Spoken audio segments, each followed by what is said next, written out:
سرکار ہیں، ایسا نہیں کوئی اب میری نگاہوں میں اعزاز یہ حاصل ہے تو حاصل ہے زمین کو، اعزاز یہ حاصل ہے تو حاصل ہے زمین کو،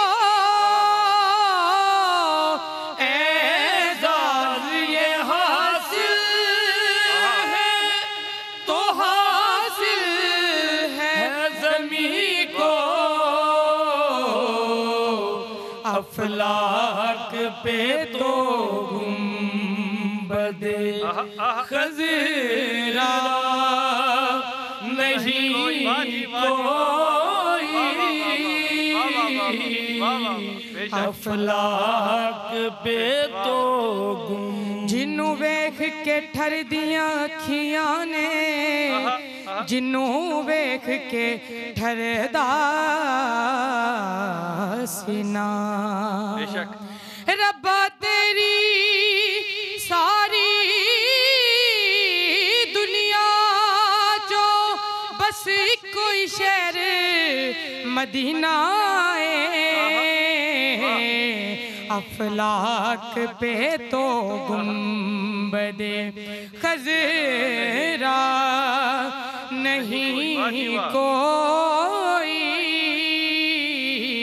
تاروں کو چمک نور نگینا سے ملی ہے، پھولوں کو مہک ان کے پسینے سے ملی ہے، فیضان ہمارے لیے سب کچھ ہے مدینہ، ہم کو تو ہر چیز مدینے سے ملی ہے، افلاک پہ تو گنبد خضرا نہیں کوئی، اب میری نگاہوں میں اے ظرف نظر دیکھ مگر دیکھ ادب سے، اے ظرف نظر دیکھ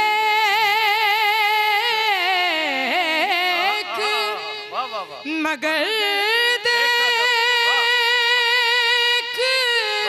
ادب سے، اے ظرف نظر دیکھ مگر دیکھ ادب سے،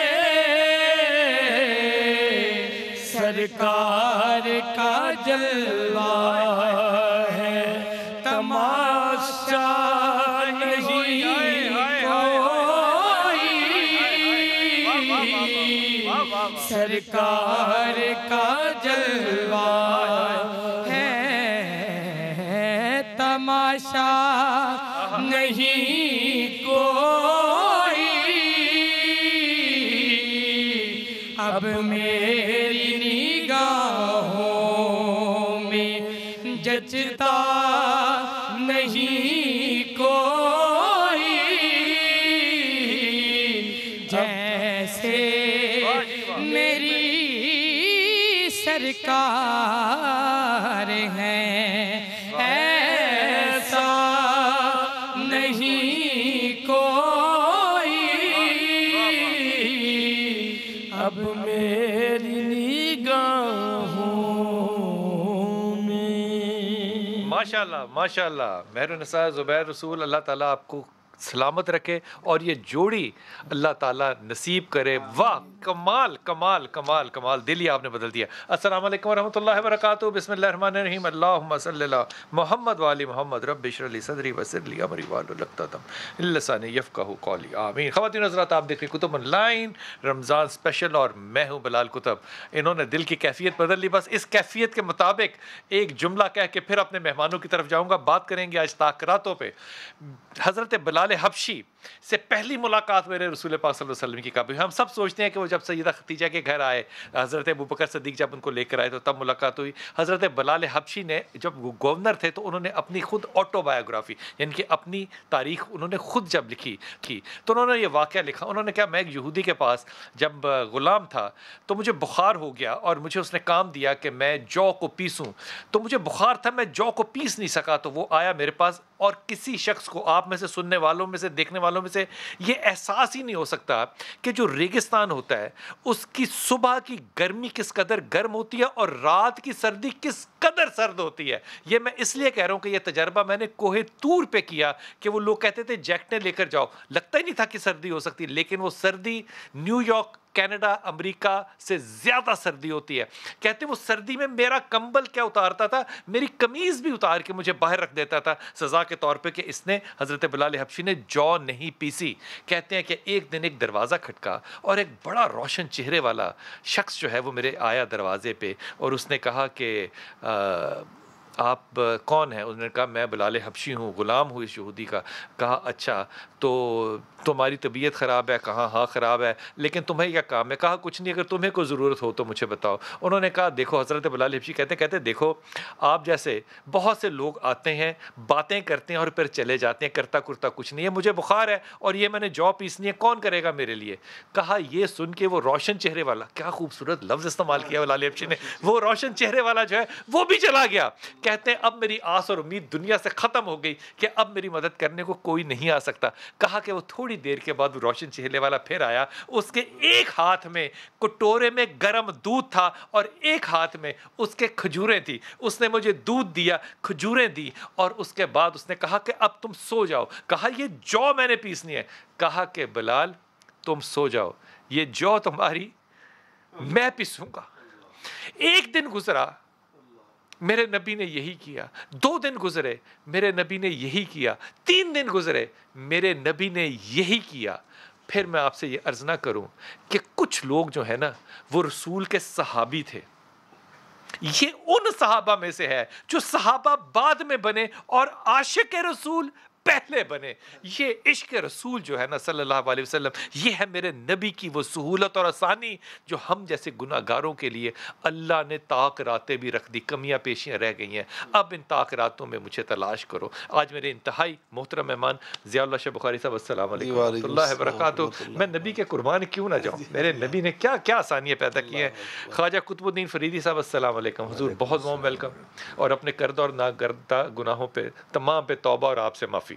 اور جناب رشید ترابی صاحب, السلام علیکم سر, خیریت سے ہیں آپ؟ مہر النساء اور زبید رسول, آپ کا بہت شکریہ, آپ نے آج دل جیت لیا. حضور ترابی صاحب آپ سے اگر ابتدا کروں, ہم طاق رات میں ہم کہہ رہے ہیں کہ ہم طاق راتوں میں تلاش کر رہے ہیں کچھ, ہم طاق راتوں میں کیا تلاش کر رہے ہیں؟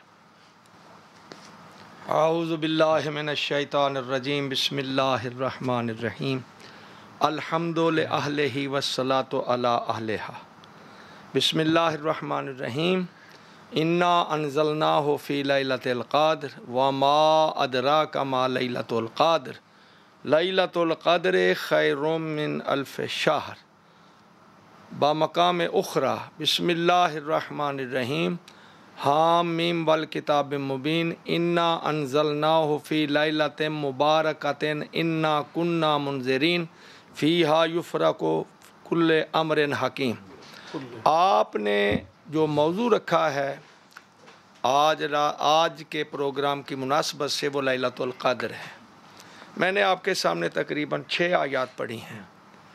پہلی تو لیلۃ القدر ہی اس میں لفظ آتا ہے, انا انزلنا فی لیلۃ القدر وما ادراک. تحقیق ہم نے قدر والی رات میں نازل کیا قرآن مجید کو, اور وہ لیلۃ القدر کیا تم نہیں جانتے. ما ادراکا, اس سے جو اشارہ ہے وہ میرے مخدوم ضیاء اللہ بخاری سمجھتے ہیں جو میں کہہ رہا ہوں، زیادہ وضاحت نہیں کرنا چاہتا۔ تم کیا جانو کہ لیلۃ القدر کیا ہے؟ لیلۃ القدر خیر من الف شہر، کہ یہ 1000 مہینوں سے بہتر ہے۔ تو کیا جس کو مخاطب ان کو 1000 مہینے کا پتہ نہیں تھا؟ ہاں ہاں 1000 مہینے کی کیا مقدار ہے؟ آج اس کے امتی کو لاکھوں کا بھی پتہ ہے، کروڑوں کا بھی پتہ ہے۔ یہاں آیت اللہ حافظ بشیر کا میں جملہ کہتا ہوں کہ یہ کیا چکر ہے، 1000 کی کوئی گنتی ہے؟ آتی ہے سب کو۔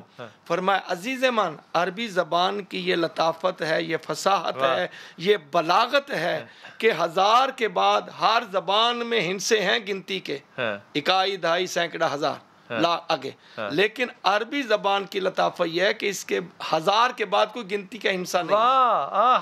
اچھا، اس سے مراد ہے کہ لا تعداد، صرف 70 نہیں، یہ الف شہر جو ہے نا 1000 نہیں بلکہ لا تعداد، اس کا کوئی احصا نہیں کر سکتا، کوئی شمار نہیں کر سکتا، اس کی مقدار کو بیان نہیں کر سکتا وہ لیلۃ القدر کیا ہے۔ پھر میں نے سورہ دخان کی، میرا خیال ہے حافظ قرآن میرے ساتھ ہیں، آج مجھے بڑی خوشی ہوگی، بسم اللہ، انا انزلنا فی لیلۃ مبارکۃ انا کنا منذرین فیہا یفرق کل امر حکیم، تحقیق ہم نے اس کتاب کو نازل کیا جو برکت رات ہے، مبارکن، بڑی برکت والی رات ہے، فیہا یفرق کل امر، اور اس رات میں ہر امور کی تقسیم بندی ہوتی ہے، معمولی رات نہیں، تقسیم اللہ کے امور ہیں جو سال برابر جو فیصلے کس کو ہوتے رزق ہیں، ملنا ہے، کس کو زندگی ہاں ملنی ہے۔ میں اب تشریح کرتا ہوں نا، ابھی تو پہلے متن ہوتا ہے، یہ ہماری کمزوری ہے،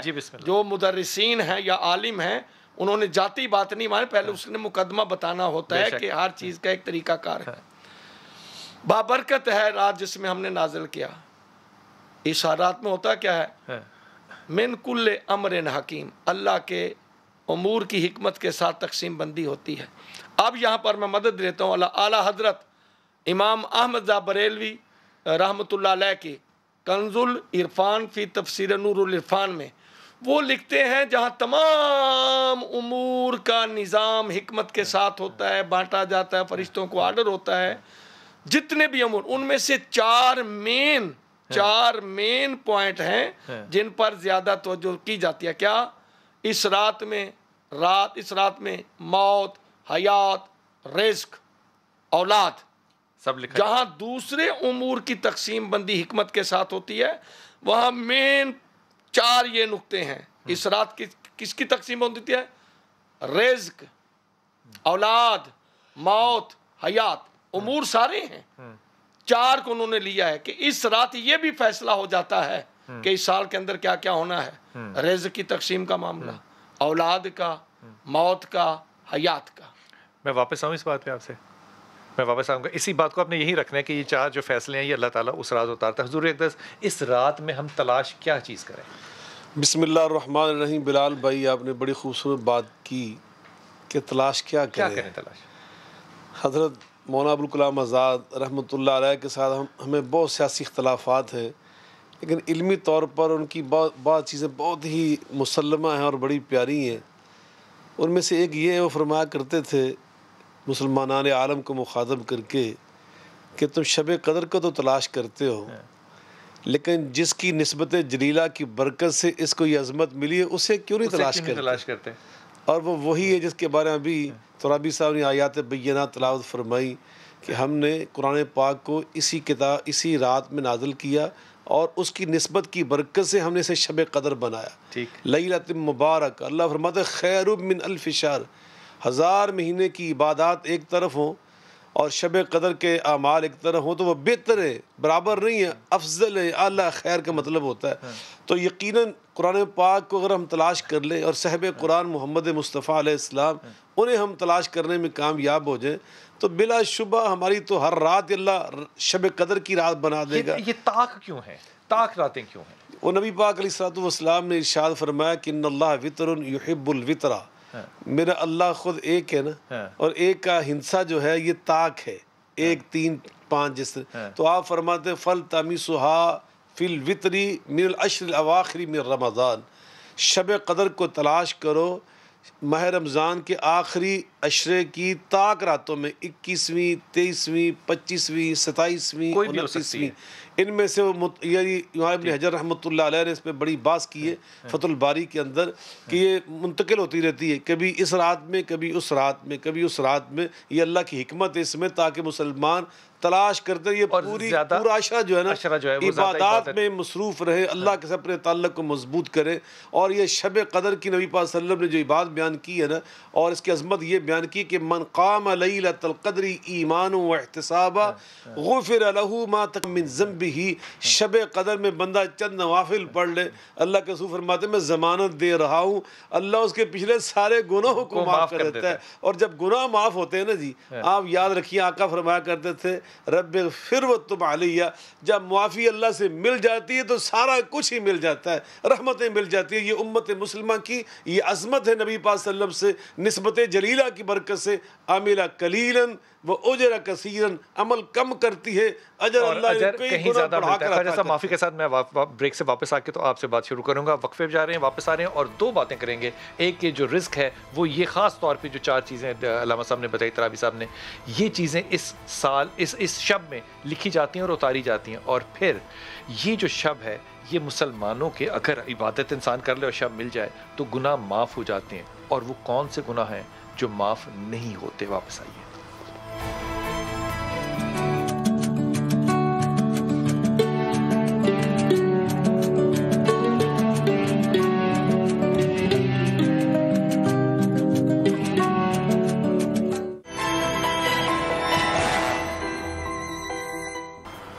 بسم اللہ الرحمن الرحیم. جب بھی یہ آخری عشرہ شروع ہوتا ہے تو میں ہمیشہ سوچتا ہوں یہ کہ آخری عشرہ جو ہے وہ یاد امام علی کرم اللہ سے شروع ہو رہا ہے.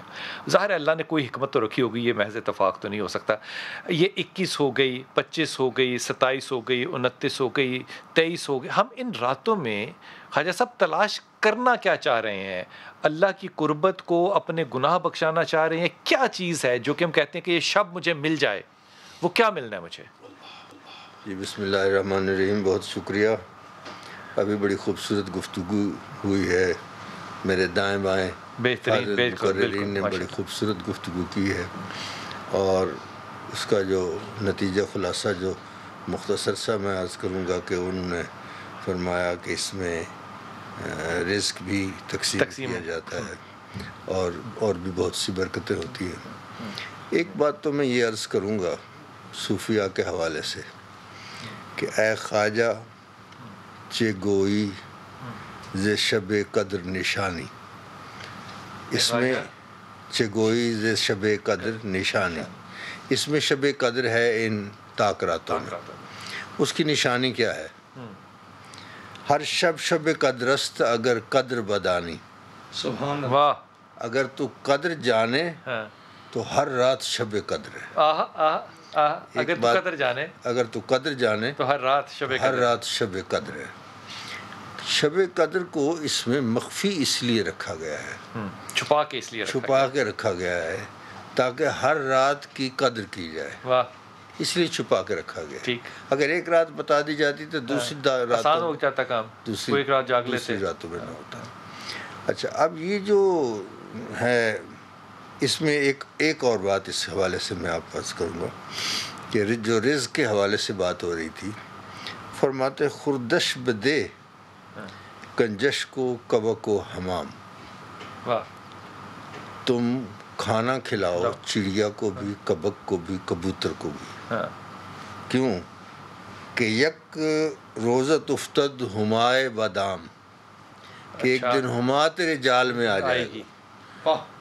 تو وہ رزق تو تقسیم ہوتا ہے ان راتوں میں، لیکن تیرے لیے ضروری ہے کہ تو رزق آگے تقسیم کر تاکہ وہ ہما جس کی تجھے تلاش ہے وہ تیرے دام میں آ جائے. ایک بات تو یہ ہے. یہ ہما بھی بتا دیں، وہ پرندہ جو کہ ہما وہ پرندہ ہوتا ہے جو وہ سر پہ بیٹھ جائے، گزر جائے سر سے تو وہ بادشاہ بنا دیتا ہے، تو وہ حاصل ہو جاتا ہے. تو ایک تو اس میں یہ رغبت دی گئی ہے کہ تم اگر اپنا رزق تلاش کرتے ہو ان راتوں میں تو اس کے لیے ضروری ہے کہ مخلوق خدا کی خدمت کرو. کیا بات. اور ان کو روٹی کھلاؤ. اب رہا یہ کہ یہ جو طاق راتیں ہیں، جس طرح حضرت نے بھی فرمایا کہ قرآن مجید فرقان حمید میں اسی سورہ مبارکہ میں 3 دفعہ ذکر ہے. انا انزلناہ فی لیلۃ القدر 1، وما ادراک ما لیلۃ القدر 2، اور لیلۃ القدر خیر من الف شہر 3. یہ 9 حروف ہیں لیلۃ القدر کے، 9 حرف ہیں، اور اس کو 3 دفعہ استعمال کیا گیا ہے. اس کا مطلب یہ ہے 9 × 27 کہ یہ 27ویں کی اصل میں رات، 27ویں کی اصل میں اچھی نیورولوجی کی آپ نے. اس میں کوئی برائی تو نہیں ہے یہ کرنے میں؟ اس میں کوئی برائی تو نہیں ہے شاہ صاحب. اور یقیناً بعض اچھا گمان کیا جا سکتا ہے. بعض ائمہ کرام کے رجحان تھے، میلان تھے. جیسے امام شافعی رحمۃ اللہ علیہ کا میلان 21ویں رات کی طرف ہے، بہت سارے ائمہ کا 27ویں رات کی طرف ہے، بعض ائمہ کا 25ویں رات کی طرف میلان ہے. ہر ایک کے اپنے اپنے تجربات بھی تھے، مشاہدات بھی تھے، اور اپنے اپنے معارف بھی تھے. جیسے ابھی کسی کو 21 میں نظر آئی، کسی کو 25 میں نظر آئی، کسی کو 23 میں نظر آئی، کسی کو جیسے جیسے کرم ہوتا ہے حالات بدل جاتے ہیں. اور یہ قدر جو ہے اس کو لیلۃ القدر کیوں کہتے ہیں؟ جی اس لیے کہ اس میں جو قرآن نازل ہوا وہ قدر والا ہے، جو فرشتہ لے کے آیا وہ بھی قدر والا ہے، سبحان اللہ، اور جس امت پہ یہ نازل ہوا وہ بھی قدر والی ہے. تو اس لیے ان راتوں میں کی طاق جو راتیں ہیں وہ اس کی بھی بہت ساری وجوہات ہیں، جس طرح قبلہ علامہ صاحب نے بیان فرمایا ہے. اللہ تعالیٰ کو یہ طاق اعداد پسند ہے، اس کے نام بھی 99 ہیں، یہ بھی طاق ہے، وہ بھی طاق. اسی طرح جو اعداد ہیں یہ سب سے بڑا عدد 9 کا ہے، ٹھیک، وہ طاق ہے، اس سے بڑا عدد نہیں ہے. ایک یہاں میں وضاحت اور عرض کر دوں جو میرا خیال ہے عجیب لگے گا کہ 9 سے بڑا بھی کوئی عدد ہے، وہ بھی طاق ہے، اور وہ ہے 7. وہ 7 ہے. 7 کا عدد 9 سے بڑا عدد ہے. کیسے؟ روحانی طور پہ؟ نہیں میں ثابت کرتا ہوں. اس لیے کہ 9 کا جو عدد ہے وہ 3 پہ تقسیم ہو جاتا ہے، 7 نہیں ہوتا، 7 تقسیم نہیں ہوتا. اس اعتبار سے یہ 7 سائنس نکالی ہے آپ نے خواجہ صاحب. یہ 7 کا عدد اس لیے یہ بڑا ہے. ٹھیک. تو اللہ تعالیٰ نے اپنی یہ خصوصیات عطا کی جو رکھی ہوئی ہیں وہ ان طاق راتوں میں رکھی ہوئی ہے. ٹھیک. اس لیے اللہ تعالیٰ نے فرمایا کہ میری اس شب قدر کو تلاش کرو تو طاق راتوں میں تلاش کرو. ان راتوں میں خاص طور پہ جب عبادت کرتے صلاۃ و تسبیح کرنے کا بڑا مزاج اور رواج ہے، اس کا کچھ پس منظر یا پیش منظر بتائیے گا. یقیناً نبی کریم علیہ الصلوۃ والسلام نے ہمیں شب قدر کی مناسبت سے بہت ساری عبادات کی طرف متوجہ فرمایا، جن میں ایک صلاۃ و تسبیح بھی ہے. آپ نے اپنے چچا جان حضرت عباس رضی اللہ تعالی عنہ ان کو بھی اس کی تاکید فرمائی. پھر اس کے علاوہ جو قیام اللیل ہے جس کو ہم عام نوافل کہتے ہیں، لیکن قیام اللیل سے مراد ہے نماز تہجد بھی، نماز تراویح بھی، اور نوافل بھی، اور اس میں قرآن کثرت سے پڑھنا، یہ سب شامل ہے. حضرت ابی ابن کعب رضی اللہ تعالیٰ عنہ بیان کرتے ہیں کہ میں نے آقا علیہ السلام کے ساتھ آ کر نوافل ادا کرنے شروع کر دیے تھے، اور پہلی رکعت میں سورہ فاتحہ کے بعد پوری سورہ البقرہ تلاوت فرمائی. اسی رکعت میں آپ نے سورہ آل عمران بھی تلاوت فرما دی. اسی میں آپ نے سورہ نساء ایک ہی رکعت میں ختم کر دی. رکوع میں گئے، کانا رکوع نحو من قیامی، تو رکوع بھی قیام جتنا ہی لمبا تھا. جب سجدے میں پہنچے وکانا سجودہ نحو من قیامہ، تو آپ کے سجدے بھی قیام جتنے لمبے تھے. ماں جی سیدہ عائشہ صدیقہ رضی اللہ عنہ فرماتی ہیں رضی اللہ عنہا کہ کانا تتفتر قدم ماں تتفتر قدم ماں ہو، حتیٰ کہ رسول اللہ صلی اللہ علیہ وسلم قدم مبارک پھٹ گئے، ایڑیاں مبارک پھٹ گئی، خون بہنا شروع ہو گیا. تو میں نے عرض کیا لما تصنع ھذا یا رسول اللہ وقد غفر اللہ لک ما تقدم من ذنبک وما تاخر. آپ معصوم اللہ کے نبیوں کے پیغمبروں کے سردار، آپ امام الانبیاء، آپ اتنی محنت کیوں کرتے ہیں؟ کوئی گناہ گار کرے تو کرے. تو آپ فرمایا عائشہ افلا احب ان اکون عبدا شکورا، جس میرے اللہ نے مجھے در یتیم سے اٹھا کر کائنات کے لیے بدر منیر بنا دیا، کیا میں اس کا شکر گزار بندہ نہ بنوں؟ دوسرے نمبر پہ ہمیں کثرت سے اس موقع پر دعائیں کرنی چاہیے. اس رات میں اللہ تعالیٰ خود آوازیں دیتا ہے، حل من مستغفر فاغفر له، حل من مسترزق فارزق له، حل من سائل فاعطيه. کوئی ہے گناہ گار، آ کر مجھ سے گناہوں کی معافی مانگے، کوئی ہے مجھ سے رزق مانگنے والا سوال کرے، کسی کا اور مطالبہ ہے وہ پیش کرے، ہم تو مائل بکرم ہے کوئی سائر ہی نہیں، راہ دکھلائیں کسے کوئی راہ منزل ہی نہیں۔ مولانا عبدالستار صاحب دہلوی رحمۃ اللہ علیہ تفسیر ستاری میں فرماتے ہیں اپنی اس دور کی اردو میں، جو جاگت ہے وہ پاوت ہے، جو جاگت ہے وہ پاوت ہے، جو سوت ہے وہ کھوت ہے، وہ کھو دیتا ہے، ادی راتی رحمت رب دی کرے بلند آوازہ۔ بہت بڑے خطیب تھے، خطیب پاکستان کے نام سے مولانا محمد حسین صاحب، ان کا منظوم کلام کہتے ہیں ادی راتی رحمت رب دی، جو آپ نے فرمایا نا پہلے آسمان والی حدیث، اس کا ترجمہ وہ کر رہے ہیں، وہ کہتے ہیں ادی راتی رحمت رب دی کرے بلند آوازہ، منگن والے کارن کھلا ہے دروازہ، اللہ کا دروازہ کھول دیتا ہے اور فرماتا ہم تو مائل بکرم ہے کوئی سائر ہی نہیں، راہ دکھلائیں کسے کوئی راہ رو منزل ہی نہیں۔ تیسری بات ہمیں عرض کرنا چاہتا ہوں، اور بھائی ابن کعب نے آ کے دعا کے حوالے سے عرض کیا، میں جب دعا کرتا ہوں نا اس رات میں تو 4 حصے کر لیتا ہوں دعا کے وقت کے، 3 حصے اپنے لیے دعائیں کرتا ہوں، چوتھا حصہ آپ پہ دروشی پڑھتا رہتا ہوں۔ یعنی عموماً انہوں نے پوچھا تھا، میں ان راتوں کے لیے خاص کر رہا ہوں، آپ فرمایا تیرا عمل تو بہت اچھا ہے، زدتفو و خیر اللہ کا، اگر زیادہ دروشی پڑھ لیتا زیادہ اچھا ہوتا۔ اس نے پھر میں نصف کرتا ہوں، کرتے کرتے بات یہاں پہنچ گئی، انہوں نے کیا اجعل لک صلاتی کلھا یا رسول اللہ کا، بس دروشی پڑھو۔ آقا فرمایا پھر تو بھی سن لے، اذن تکفی ہمک وَيُغْفَرُ لَكَ ذَنْبُكَ، صرف دروشی پڑھنے کی برکت سے اللہ تیرے سارے گناہ بھی معاف کر دے گا، تیری ساری مرادیں بھی پوری کر دے گا۔ لیکن ایک بات یاد رکھیں، جس درود میں نبی صلی اللہ علیہ وسلم کی آل کا ذکر نہ ہو وہ درود نہیں ہوتا۔ اللہم صلی علی محمد و علی آل محمد، اللہ بارک علی محمد و علی آل محمد۔ اور یاد رکھیے جو ہم پڑھتے ہیں نا صلی اللہ علیہ وسلم، یہ ناقص درود ہے۔ امام سنانی رحمۃ اللہ علیہ نے سبل السلام میں اس کی وضاحت فرمائی، وہ فرماتے صلی اللہ علیہ وآلہ وسلم، جب تک ہم یہ نہیں پڑھتے دروشی مکمل نہیں ہوتا۔ اللہ قسم جو دروشی صرف پڑھتا رہتا ہے اللہ اس کی ساری مرادیں پوری کر دیتا ہے۔ میں ناظرین کرام سے یہ درخواست کرنا چاہتا ہوں، طاق راتوں میں کثرت سے دروشی پڑھے آقا علیہ السلام پر، یہ آپ کے ہمارے اوپر حق ہے۔ ہمیں جو دین ملا ہے، ہمیں جو قرآن ملا ہے، ہمیں جو بیت اللہ ملا ہے، ہمیں جو اللہ سے رشتہ ملا ہے، یہ سب نبی پاک کی نسبت کی برکت سے در دل مسلم مقام مصطفیٰ است، آبرو ماں زے نام مصطفیٰ۔ سبحان اللہ سبحان اللہ۔ حضور ایک یہ جو فرما رہے تھے کہ گناہ جو ہیں وہ معاف ہو جاتے ہیں، شب مل جائے تو گناہ معاف ہو جاتے ہیں، وہ کون سے ایسے گناہ ہیں جو اللہ معاف نہیں کرتا؟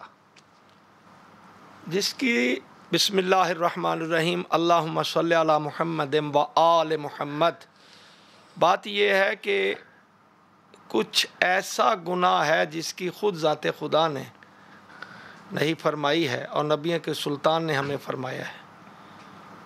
اللہ سارے گناہ بخش سکتا ہے، وہ کسی کا محتاج نہیں، وہ قادر ہے بے شک۔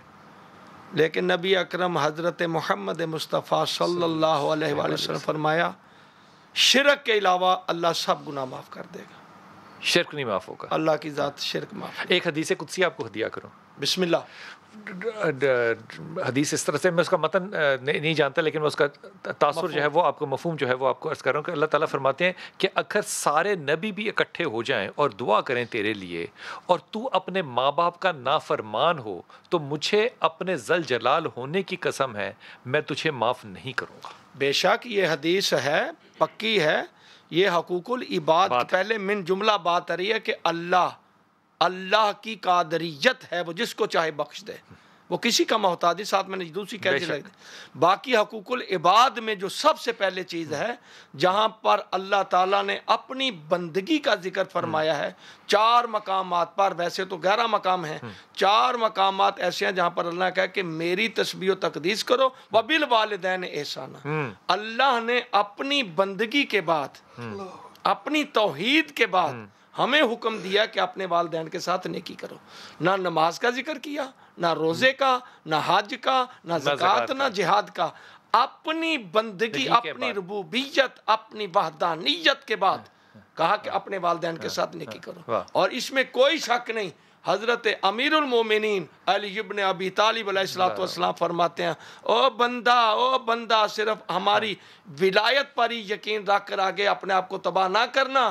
اگر کوئی بندہ اپنے والدین کا نافرمان ہے، ان کا دل دکھانے والا ہے، میں علی ابن ابی طالب کی ولایت بھی تمہیں کام نہیں آئے گی۔ ہائے ہائے ہائے ہائے ہائے ہائے ہائے ہائے۔